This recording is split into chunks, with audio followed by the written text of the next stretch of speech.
আজকের ব্লগটা শুরু করেছি একদম বাজার থেকে, মানে বাজারে গিয়ে।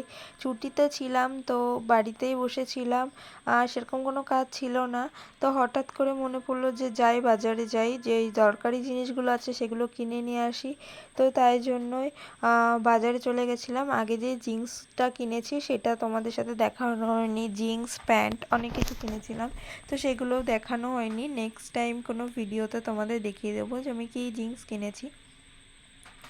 তো তারপর জুতোর দোকানে চলে গেছিলাম। জুতোর দোকানে গিয়ে তখন মনে পড়েছে যে আমি ব্লগ মানে করব। তো তারপর আমি করলাম। আর আগের দুটো ক্রক্স কিনেছিলাম খুব সুন্দর দেখে, দাম বেশি দিয়ে। তো তার মধ্যে একটা কুকুরে নিয়ে চলে গেছে, আর একটা জুতো আমার কাছে এখনও পড়ে আছে।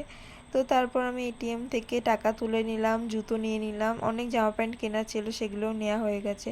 তারপর রাত্রের দিকে আবার বাজার এসেছিলাম। স্নান করে বাড়ি থেকে বেরিয়ে গেছি, কারণ দুপুরবেলায় বাজার করে তারপরে আর সময় পাইনি। তো বাজার করে তারপর বাড়িতে গিয়ে যেতেই দেরি হয়ে গেছে, স্নান করতেও লেট হয়ে গেছে। তো শ্যাম্পু করার ছিল, সপ্তাহে একদিন বাড়ি থাকে, একটু শ্যাম্পু না করলে ফ্রেশ লাগে না। তো তারপর অনেক বৃষ্টি হচ্ছে, বৃষ্টির মধ্যেও আবার বাজারে চলে গেলাম, কারণ একাদশী ছিল পরের দিন, আর আমাদের বাড়িতে একাদশী আগের দিন নিরামিষ খাওয়া হয়।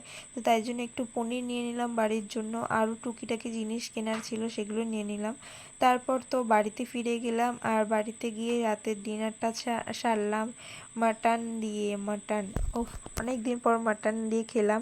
আর মাটনটা এত সুন্দর সিদ্ধ হয়েছিল, কি বলবো, জাস্ট অসাম হয়েছিল খাবারটা। ডিনারটা একদম জমে গেছিলো।